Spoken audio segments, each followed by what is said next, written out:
Andrew ஓமக் அவர்களின் gospel truth நிகழ்ச்சிக்கு உங்களை வரவேற்கிறோம்.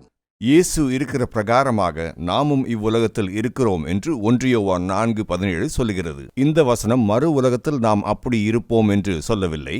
மறுபடியும் பிறக்கும்போது நீங்கள் இயேசுவைப் போல் மாறுகிறீர்கள். இந்த நிகழ்ச்சியை பார்த்து கொண்டிருக்கும் யாராவது இயேசுவுக்கு தங்களுடைய வாழ்க்கையை ஒப்புக் கொடுக்கவில்லை என்றால் உங்களுக்குள் இருக்கும் ஆவி மறுபடியும் பிறக்கவில்லை என்றுதான் சொல்ல வேண்டும்.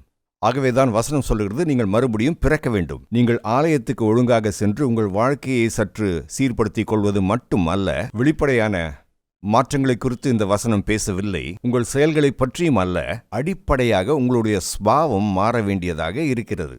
நீங்கள் மறுபடியும் பிறக்கும்போது அந்த தருணத்திலேயே இயேசுவைப் போல தூய்மையாகவும் பரிபூரணமாகவும் மாற்றமடைந்து இயேசுவைப் போலவே காணப்படுகிறீர்கள். இது சொல்லப்படுவது நீங்கள் விதையாக தொடங்கி கொஞ்சம் கொஞ்சமாக வளர்வது அல்ல. சிலர் நீங்கள் ஆவியிலே வளர வேண்டும் என்று போதிப்பதுண்டு. ஆனால் என்னுடைய கருத்துக்கு ஆதாரமாக நான் பல வசனங்களை உங்களுக்கு முன்பாக வைக்கப் போகிறேன். தொடர்ந்து இதை நாம் பார்ப்போம். நீங்கள் மறுபடியும் பிறந்தபோது உங்களுடைய ஆவியானது பூரணமாக மாறியது, முழுமையாகவும் முதிர்ச்சியாகவும். ஆவியில் வளர்வதென்பது கிடையாது. நடப்பது என்னவென்றால், உங்கள் உணர்வு மண்டலத்திலே, உங்களுடைய ஆத்துமாவிலே, உங்கள் சிந்தையிலே நீங்கள் புதுப்பிக்கப்படுகிறீர்கள்.